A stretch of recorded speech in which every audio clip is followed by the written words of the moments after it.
My son said I wasn't a good mom when I showed up to his birthday party uninvited. His father shouted, "You were never there anyway." I took a deep breath and said, "I was paying off your gambling debt while you played house." Everyone turned to him as he dropped his champagne glass. My name's Colleen Avery, and if you asked me a few years ago what I thought life would look like in my 50s, I probably would have painted you a picture of calm. Some travel, maybe a couple of grandkids down the line, lazy weekends with friends, a book club I barely took seriously. Reality had other plans. At 52, I live alone in a modest duplex in Boise, Idaho, drive a battered 2012 Subaru Outback, and work a job I tolerate at a small accounting firm downtown. Most nights, it's just me, a microwave dinner, and old sitcoms rerunning on TV. Peaceful enough, I guess. But lonely. I don't usually check Facebook first thing in the morning. I know better. But last Saturday, I made the mistake. There it was, a big photo slapped across my feed. My son, Zach, 17 years old now, standing behind an enormous birthday cake, grinning like he didn't have a care in the damn world. He looked so grown up, wearing that blue button-down shirt I used to iron for him when he was little. Around him, a crowd of smiling faces. Balloons floating in the air. A backyard full of people. And right beside him, arms slung casually around Zach's shoulders, stood my ex-husband, Philip. I felt a knot tighten in my stomach. No invite. No call. Not even a text. I sat there staring at the picture for a full 5 minutes, my coffee growing cold in my hands. Part of me said, let it go. It's not worth it. Another part, the bigger part, couldn't. So, without thinking too much about it, I threw on a jacket, grabbed my keys, and drove across town. Philip lives in Meridian now, a nice part, all new developments and freshly paved streets. His house is the kind that looks like it fell out of a real estate brochure, 3-car garage, pristine lawn, stupid little stone fountain out front.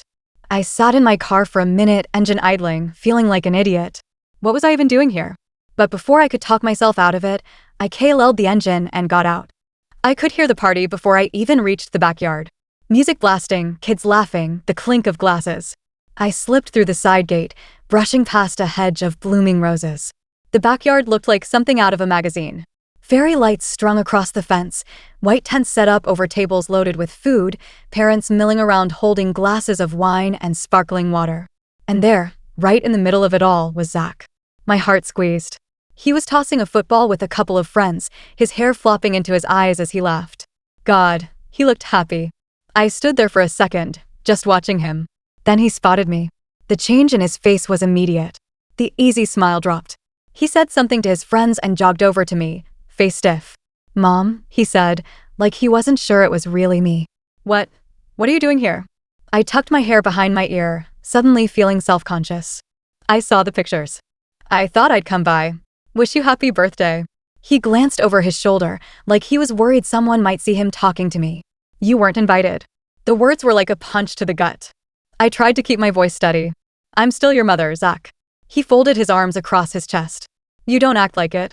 That hurt more than I wanted to admit. Before I could say anything else, I heard footsteps behind me. I turned to see Philip striding toward us, champagne glass in hand, the same smug look on his face he always wore whenever he thought he had the upper hand. Well, look who decided to show up," he drawled loud enough for half the yard to hear. I clenched my jaw. "I'm here to see Zach. I'm not looking for a fight." He snorted. "You never are you, Colleen? That's the problem. You were never there when it mattered." I felt a few heads turn. Whispers started to ripple through the crowd. I swallowed hard. My palms were sweating. Zach shifted awkwardly, his face flushing red. "Dad, can we not?" Philip waved him off. No. She wants to make a scene? Fine. Let's have it out." I opened my mouth, then closed it again. I could have walked away. God knows I wanted to. But instead, I took a deep breath and said, clear and even, "I was paying off your gambling debts, Philip, while you played house." Silence. You could have heard a pin drop. Philip blinked at me, stunned, the glass slipping from his fingers and shattering on the concrete patio. People turned to stare. A few of the parents edged away, suddenly fascinated with their shoes or their drinks. Philip's face went from pale to red in about 3 seconds flat. "That's not true," he muttered. I stepped closer, my voice low but sharp. "Isn't it? You think I don't remember the second mortgage you took out behind my back? The money I drained from my retirement account to bail you out when your bookie came knocking? The nights I stayed up wondering if you'd gambled away Zach's college fund?" Zach's mouth fell open. "Wait. What?" Philip pointed a trembling finger at me. You're lying. You're just bitter. No, I said, looking Zach straight in the eyes. I left because I had to. Because if I stayed, there'd be nothing left for you. I didn't disappear, Zach. I was working 2 jobs to dig us out of the hole your father put us in. More whispers.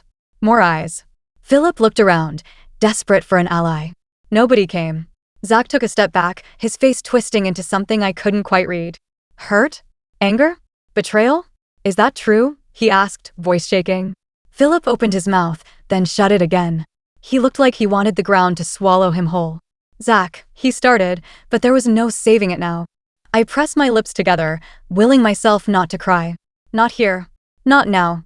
You want to hate me, fine, I said quietly. But hate me for the right reasons. I turned and walked away, pushing through the stunned crowd, barely able to see through the tears in my eyes. I made it to my car before I broke down completely. I sat in my car, hands gripping the steering wheel so tightly my knuckles went white. I was shaking from rage or heartbreak, I wasn't sure. I stared at Philip's house through the windshield, the party still going on, the music suddenly feeling too loud, too fake. I wiped my face with the sleeve of my jacket.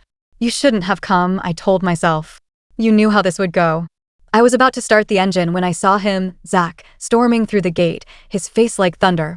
He didn't see me at first. He was pacing near the driveway, running his hands through his hair, muttering to himself. I hesitated. My hand was on the key. Then he spotted me. For a second, we just looked at each other.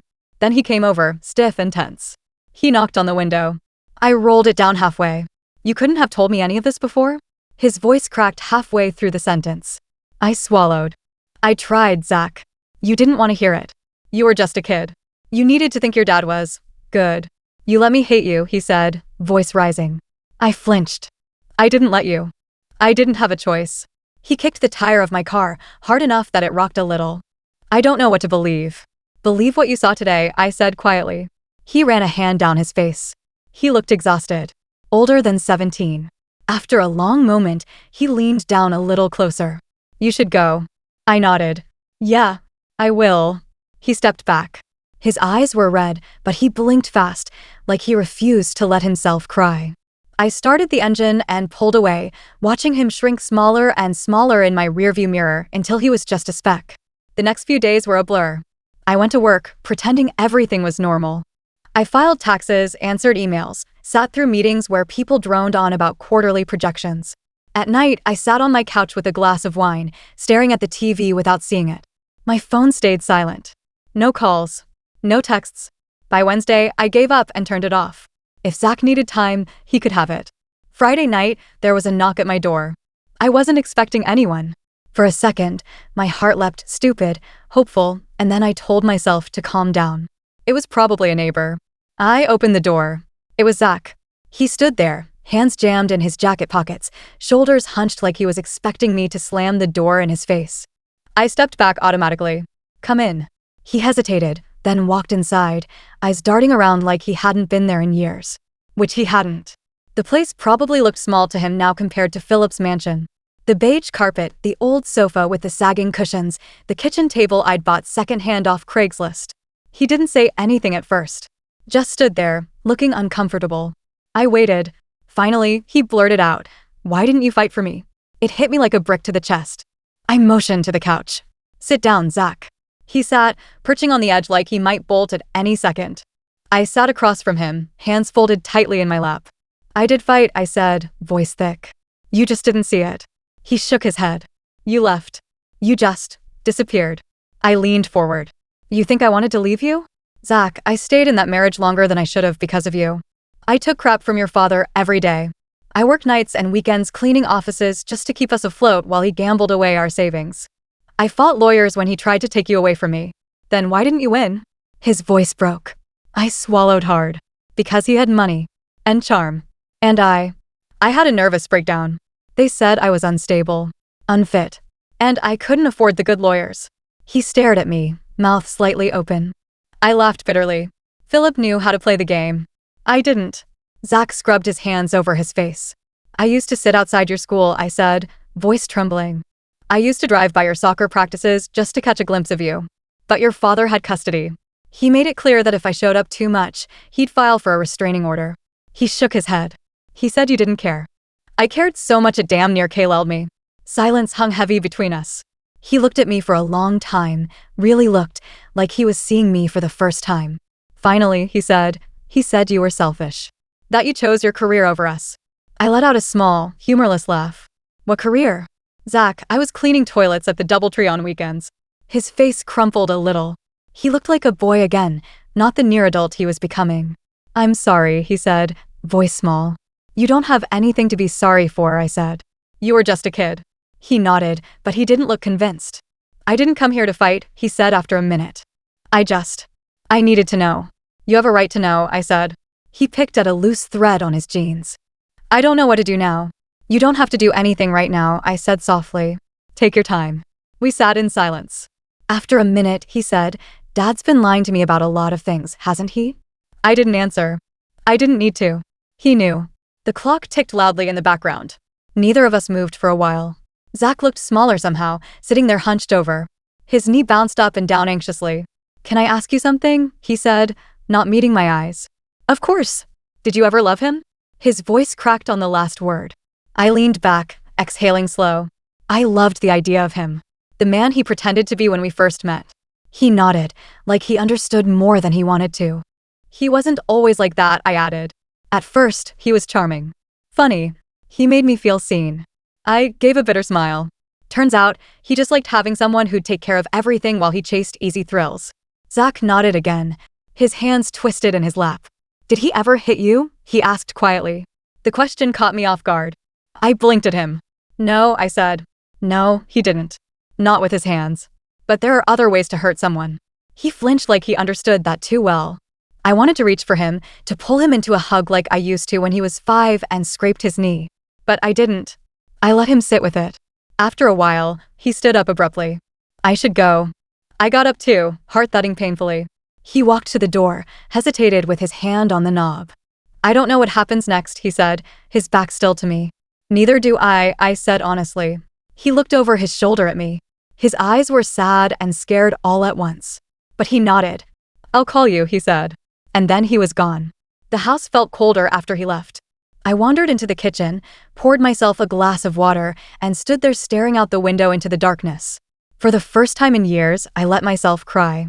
Not the quiet, controlled tears I usually allowed, the real, messy kind that left me gasping for air. It wasn't just sadness. It was years of being invisible. Years of swallowing anger and guilt.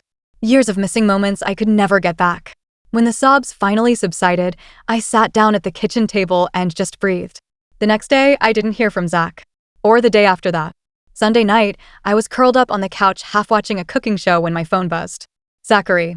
My hands fumbled with the phone as I picked it up. Hello? Hey, he said, voice tight. Hey. There was a long pause. Can you meet me somewhere? He asked. Of course. Where? He named a diner downtown. One I hadn't been to in years, Merritt's Family Restaurant, the kind of place with sticky menus and waitresses who called you, honey, without thinking about it. I'll be there in 20, I said without hesitation. I beat him there. The place was half empty, the overhead lights buzzing faintly. I slid into a booth by the window and ordered a coffee while I waited, hands trembling a little. When Zach walked in, I saw immediately that something was wrong. He looked wrecked.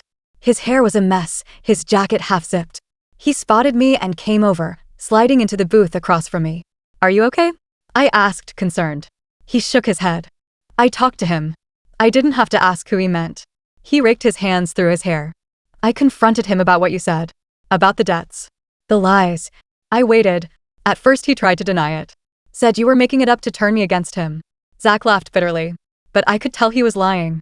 You can always tell when he's lying. His mouth does that weird twitchy thing. I smiled faintly. I knew exactly what he meant. Then he got mad. Started yelling.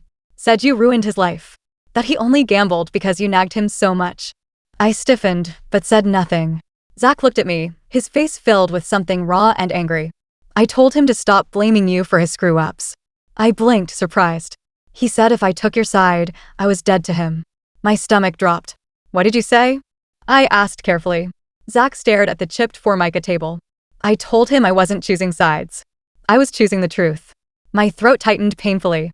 He shrugged, trying to act like it didn't matter, but I could see it did. He kicked me out, he said. Told me to get my ungrateful ass out of his house. Oh, Zach, I whispered. The waitress came by to refill my coffee, and Zach ordered a Coke without looking up. When she walked away, he said, I don't know where to go. The words hung heavy in the air between us. I leaned forward. You can stay with me. He looked up, startled. I don't have much, I said, voice steady. But there's a spare room. It's yours if you want it. He hesitated. Are you sure? Zach, I said, smiling through the ache in my chest. I would be honored. He blinked rapidly, trying not to cry. Okay, he said finally. He followed me home in his beat-up Honda Civic. I watched him in my rearview mirror the whole way, half afraid he'd change his mind and turn around. But he didn't. We got to my duplex and unloaded the few bags he had shoved in his trunk. Clothes, sneakers, a battered laptop. That was it. I showed him the spare room, small, plain, but clean, and he dumped his stuff on the bed. I can get you better furniture, I said awkwardly. I mean, eventually. He shook his head. It's fine. It's perfect. I stood there feeling 100 emotions all at once. Thank you, he said, voice rough. For what? For not giving up on me. I swallowed the lump in my throat and smiled. Never, I whispered. The first few weeks were strange. Living together again after so many years apart wasn't easy. Zach was quiet, withdrawn. I gave him space. I didn't hover or pepper him with questions. I just let him be. Some nights we barely spoke. Other nights he sat at the kitchen table while I made grilled cheese sandwiches, and we talked about nothing at first. School, his friends, a movie he wanted to see, little things. But the dam started to crack. He told me about all the times he'd waited for Philip to show up at his games or concerts, only to be disappointed. About the days Philip would disappear for hours, come home reeking of whiskey and lies. I listened. I didn't interrupt. I didn't say I told you so, even though it sat bitter on my tongue. One night, about a month after he moved in, he came into the living room where I was folding laundry. Mom? I looked up. Yeah? I've been thinking about everything. I put the towels down. Okay. His jaw tightened. He can't get away with it. I frowned. What do you mean? He flopped onto the couch, arms crossed. Dad. He spent years lying to everyone, making you out to be the villain. He still tells people you abandoned us. They believe him. I sighed. Zach, I don't care what people think anymore. I have you. That's enough. He shook his head. It's not enough for me. I studied him carefully. There was something fierce in his eyes. Something determined. What do you want to do? I asked cautiously. He hesitated. Expose him, he said finally. I sat back. How? He pulled out his phone and started scrolling. I've been talking to a friend's mom. She's a reporter. Works for the Idaho Statesman. My stomach flipped. Zach. She said if we can prove any of it, the gambling debts, the lying, the fraud, she'll run a story. I stared at him. Why now? He met my eyes. Because he's running for the school board. I blinked. What? He nodded. He's been going around talking about family values and responsibility and all that crap.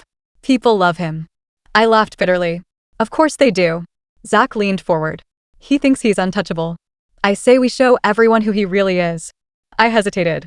I didn't want to drag Zach through more mud. I didn't want to get tangled in Philip's mess again. But looking at my son, so hurt, so angry, so ready, I realized this wasn't just about revenge. It was about truth. And maybe, finally, about closure. What do you need from me? I asked. His smile was small but genuine. Proof. We spent the next week going through old files, bank statements, emails. I dug through boxes in the garage I hadn't touched in years. It was all there. Second mortgage papers, debt collection letters, even a few emails from Philip's bookies when he got sloppy. Zach scanned everything onto a flash drive. Then he wrote a statement. He didn't let me see it at first. Said it had to come from him. The day the story broke, I almost couldn't breathe. Local school board candidate accused of fraud, gambling addiction, financial ABC. The article pulled no punches. Zach's statement was printed in full, how he'd been lied to, manipulated, used as a pawn in Philip's image game. Philip's gambling records were laid bare. Anonymous sources, friends, and old coworkers confirmed it all. By noon, Philip's campaign manager had resigned. By 2, he pulled out of the race. By evening, the school sent out an official notice cutting ties with him. He showed up at my door 3 days later, banging so hard I thought he might break it. I cracked it open an inch. What do you want? I asked flatly. His face was red and puffy, his suit wrinkled. You think you won? He spat. You think ruining me makes you a good mother? I didn't flinch. I didn't ruin you, Philip. You did that all by yourself. He jabbed a finger at me. You poisoned him against me. I laughed. No, Philip. You did that. All I did was tell him the truth. He stepped back, chest heaving. You're pathetic, he said. I smiled sweetly. Maybe, but at least I'm not a liar. I closed the door in his face. Zach was sitting on the couch when I came back. He looked at me, eyebrows raised. You okay? I shrugged. Better than him. He smiled, really smiled, and my heart ached a little. Thanks for standing up for us, I said quietly. He leaned back, arms stretched across the back of the couch. Feels good, doesn't it? Yeah, I said, settling beside him. It really does. Outside, Philip stomped back to his car and peeled away, tires screeching. Inside, we sat together in the small, worn living room that smelled faintly of laundry and coffee. It wasn't perfect, but it was honest. And for the first time in a long, long time, I knew we were going to be okay.